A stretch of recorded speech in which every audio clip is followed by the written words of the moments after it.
Les institutions zitandukanye, delegation ziturutse Burundi, delegation yaturutse Kigali, turabakiriye abafatanyabikorwa, abanyamakuru, turabashimiye kuba mwitabiriye uyu muhango kugira ngo dushyikirize delegation iturutse Burundi, tubashyikirize umugabo witwa Bucyeza Jolis, uriya mugabo Bucyeza Jolis yafashwe biturutse ku bufatanye bwa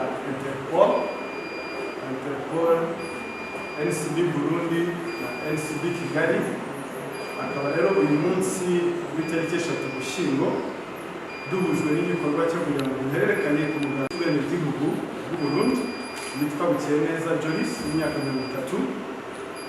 Yafashwe tariki 7 z'ukwezi kwa 10 umwaka wa 2023. Yafashwe akekwaho icyaha cyo kunyereza umutungo wa Rwanda, détournement de fonds publics wa banki Bankobu. Birakekwa ko icyo cyaha bishingiye ku ibyo bita red notice, fugitive wanted for prosecution.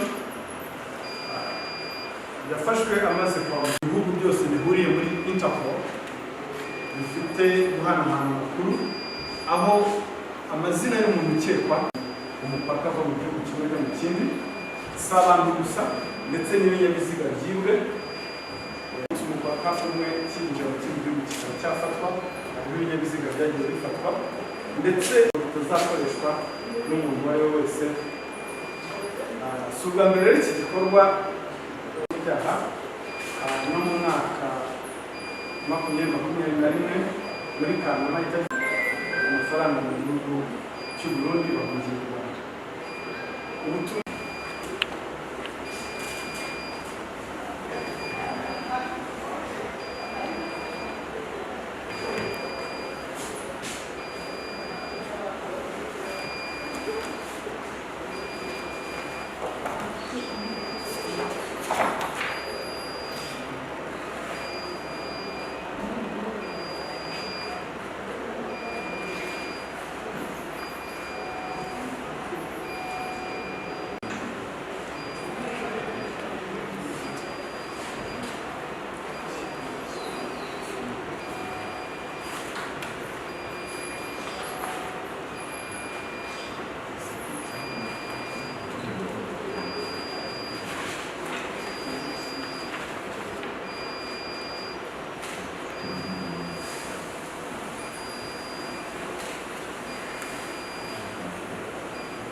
Urakoze cyane. Icyambere arakekwaho icyaha, ntabwo yari yahamwe icyaha azagihamwa n'inkiko zaho agiye kuburanishirizwa. Icyo tuvuga rero nuko u Rwanda n'u Burundi ni ibihugu by'abaturanyi, tugomba kubana neza. Ntabwo umuntu ukeka ko ashobora kwiba mu gihugu cy'abaturanyi cyangwa se gukora icyaha icyo ari cyo cyose akeka ko yahungira mu Rwanda, ntabwo byashoboka. Kuko u Rwanda n'u Burundi ni ibihugu by'abaturanyi, bigomba gutezanya imbere mu buryo butandukanye. Ntabwo rero umuntu yakwiba mu Burundi ngo aze mu Rwanda ngo yihishe ngo akeke ko bizamuhira. Uwakora icyaha icyo ari cyo cyose akeka ko yakwihisha mu Rwanda, ndetse nta nubwo u Rwanda rwakwemera ko rushobora no kuba inzira z'abakora ibyaha, akaba yumva ko ashobora guca mu Rwanda akomeza ahandi yakoze ibyaha mu Burundi. Ntabwo ibyo ngibyo tuzabyemera, nta nubwo binashoboka. Ubwo rero ni ubutumwa duha bari abantu bose bakeka ko bashobora kubikora, ntabwo bizabahira. Murakoze. Nitwa Tito ntabwo fashe na televiziyo mwatubwiye ko yafashe isanzwe ya operasiyo yagenze ite, ikindi mu mafaranga akekwaho kuba yaribye abahasigaye icyo navuze yafashwe agerageza kwinjira mu Rwanda biciye muri ya systeme nababwiye ya I247. ni systeme ikoreshwa n'ibihugu bihuriweho na Interpol, ni systeme yifashishwa n'ibyo bihugu igihe cyose hari umuntu ukekwa kuba yakoze icyaha. Imyirondoro ye ishyirwa muri iyo systeme, igihe cyose yaragerageje kuva mu gihugu kimwe ajya mu kindi arafatwa. Nababwiye nti si n'abantu gusa, ndetse n'ibinyabiziga. Hari ibinyabiziga byinshi byagiye bifatwa, ndetse n'ibyangombwa. Passport yawe ushobora kuyita ikazakoreshwa n'umugizi wa nabi. Icyo gihe rero nayo ishyirwa muri iyo systeme, igihe cyose hagize ugerageza kuyikoresha ahita, iyo byashyizwe muri iyo systeme ahita afatwa. Ni muri ubwo buryo rero yafashwe nta mafaranga afite, yari yibye, ariko ibyo ntabwo bikuraho kuba yakurikirana.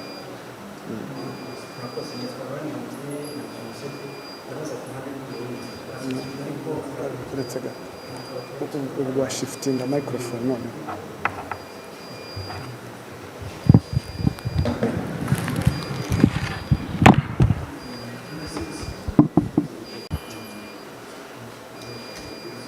Murakoze. Nitwa Raymond Tuyishimire na Kitima ku Tuseke.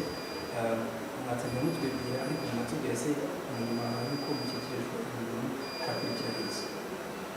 Murakoze cyane kuri icyo kibazo. Igikwirikira nuko tugiye kumushikana i Burundi, hanyuma nuko tuzoca tumushyikiriza ubucamanza kugira ngo bumukurikirane ku cyaha yagirizwa cyo kuba yaribye amafaranga ya banki. Mu majambo make rero nuko tuzoca tumushyikiriza parike nkuru y'igihugu ya Repubulika kugira ngo ize mukurikirane ku cyaha yagirizwa. Nitwa Prudence Berwa muri Isango Star Gardens. Ni igikorwa mu cyakiro gute nka guverinoma y'Uburundi cyangwa se mu Burundi mu buryo bwo guhana mu cyaha?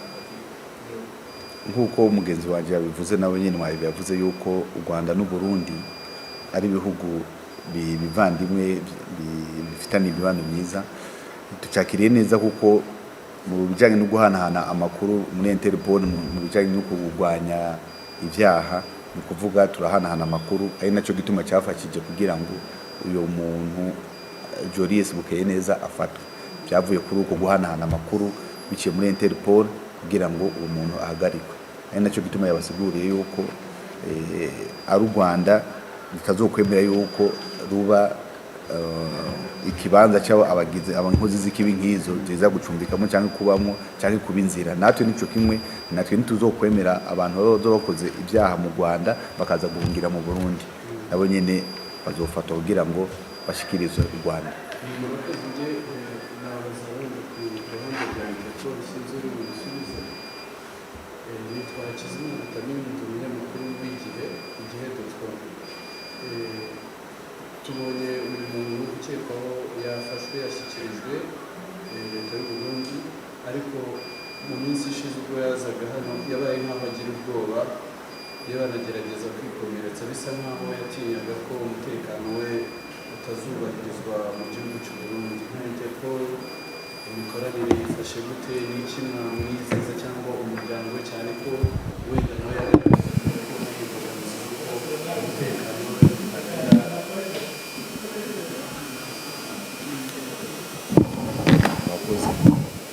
tumwizeza yuko umutekano wiwe wubahirizwa kandi uzokubahirizwa ko nk'uko twabivuze tumushyikiriza ubucamanza kandi akazoba afise uburenganzira bwo kurondera umufasha w'ibituma avoka kugira ngo umufashe amwunganire mu rubanza rwiwe byerekana neza yuko umutekano wiwe uzoba wubahirije atangorane n'imwe iriho.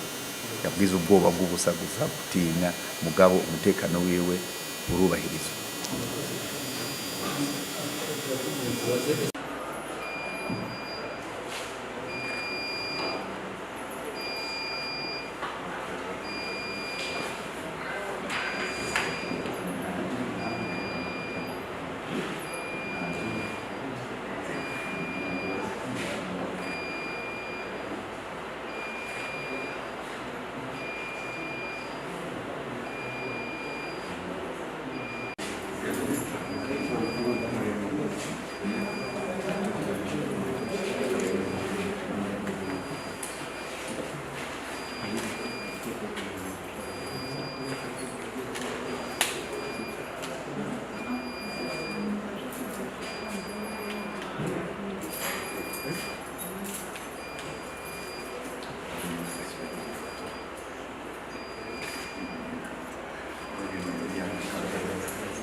ngira ngo ni mwebwe mutwara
mwibuke ali hapa leo mwana masizi haja mngepata maji.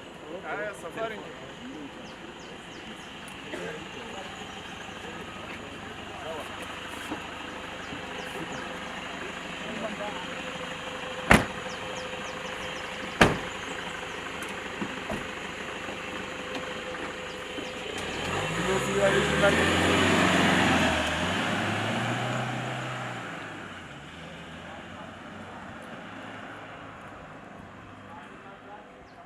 dosiye.